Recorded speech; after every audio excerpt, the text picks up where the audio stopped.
ആളുകളിൽ ഭയം സൃഷ്ടിക്കുക എന്നതാണ് പല ആത്മീയ ഗുരുക്കന്മാരും ചെയ്യുന്നത്. അപ്പോൾ തങ്ങൾ ആഗ്രഹിക്കുന്നതെല്ലാം അവരെ കൊണ്ട് ചെയ്യിക്കാൻ കഴിയും. ഭയം എന്നത് ഒരു തീവ്രമായ അവസ്ഥയാണ്.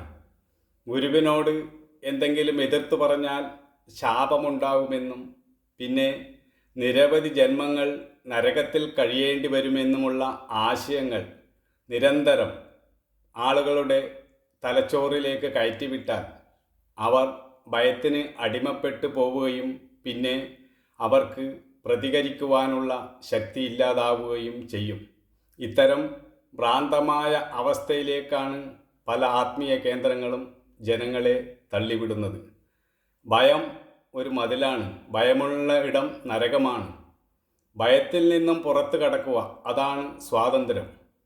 ഭയത്തിന് കീഴ്പ്പെട്ടാൽ അവനൊരു അടിമയായി തീരുന്നു. ദൗർബല്യമാണ് അടിമത്വത്തിൻ്റെ ആത്മാവ്.